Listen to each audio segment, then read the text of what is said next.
For military veterans already prone to self-isolate, this year has served both a blessing and a curse. Tonight, in a special Service and Sacrifice, we hear about caseload spikes for therapists treating veterans and their families in a pandemic.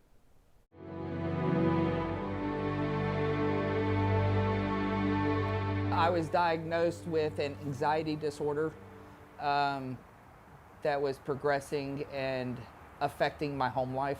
For this soldier, seeking a new personal peace through counseling in a pandemic became another test of fortitude for both Joshua and his therapist. She can read my body language when I tense and stuff like that, and she knows when to back off and when to sort of push and get me to open up about certain subjects a little bit more, which on the phone is harder to do. During the early COVID-19 lockdown, this husband, father, and 7-year member of the Tennessee National Guard moved to hour-long counseling sessions over the phone, telehealth, instead of face-to-face. Face-to-face, of course, it's you don't have the distractions of the world. We've picked up quite a few the last few weeks. My caseload is more than full right now.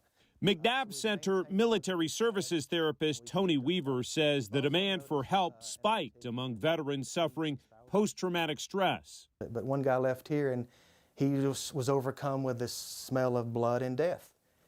On the interstate, he had to hit the shoulder, not even get to the exit yet. He had to just hit the shoulder of the interstate to kind of calm himself down and call someone, to kind of get him grounded back into the present. So those are issues. Once I faced that a couple of times, that's another reason I feel very strongly about getting clients in if we can get them here. Already prone to self-isolate, the pandemic compounded that danger. They choose to further disconnect, to further isolate, and then which opens up another issue of the PTSD symptoms worsening and getting greater and greater. Masks for some veterans have meant a twofold mental health hurdle. That could trigger thoughts of combat, of having to don masks, gas masks, plus with not being able to see faces completely. The masks there have been triggering for a lot of people. An Army veteran himself, Tony just added 5 new clients in the span of 2 weeks. It can require long days, 7 to 8 hours in session, to meet the needs of veterans and increasingly their families. And the symptoms of PTSD are more impactful on spouses and dependents. Again, being in close confined quarters has seemed to have impacted the entire family versus just the veteran. We preach stay connected, stay connected, stay connected.